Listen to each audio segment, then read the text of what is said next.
हाल ही में बिहार राज्य सत्ता गंवाने के बाद अब Bharatiya Janata party damage control में जुट गई है, जिसके लिए पार्टी के चाणक्य कहे जाने वाले गृह मंत्री अमित शाह सितंबर माह में राज्य के सीमाई इलाकों में 2 दिवसीय दौरा करेंगे।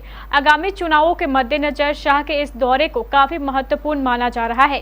क्या है अमित शाह के कार्यक्रम का पूरा रोड मैप और कितना पड़ेगा इसका असर, जानने के लिए देखिए हमारी यह स्पेशल रिपोर्ट।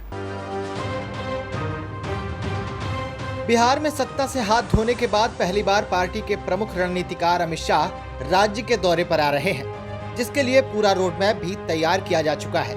माना जा रहा है कि नीतीश कुमार के एनडीए का साथ छोड़ने और महागठबंधन की सरकार बनाने के बाद राज्य में अमित शाह पार्टी के पक्ष में अपना माहौल तैयार करेंगे, जिसके लिए शाह आगामी 23 और 24 सितंबर को सीमांचल के प्रवास पर रहेंगे। जानकारी मिली है कि अमित शाह की पूर्णिया में विशाल जनसभा होगी और वे किशनगंज में बीजेपी पदाधिकारियों और कार्यकर्ताओं को भी संबोधित करेंगे। बता दें कि जिन स्थानों पर शाह की रैली है, वहां बांग्लादेश की सीमा के पास स्थित सीमांचल क्षेत्र में मुस्लिम आबादी ज्यादा है।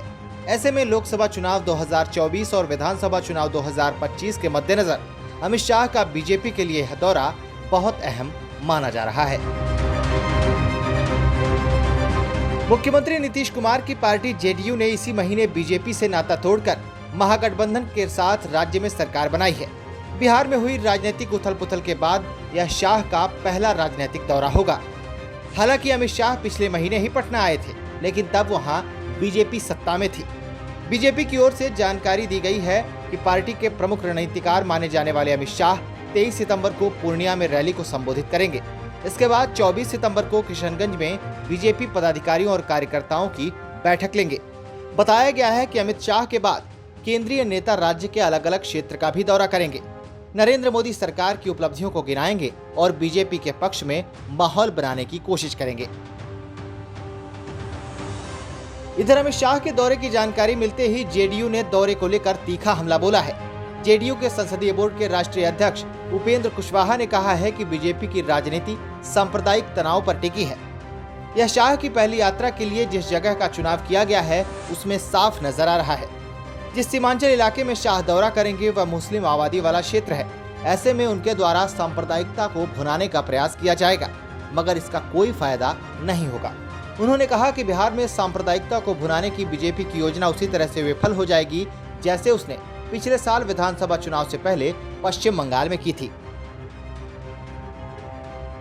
बिहार में सत्ता गंवाने के बाद भारतीय जनता पार्टी को तगड़ा झटका लगा है।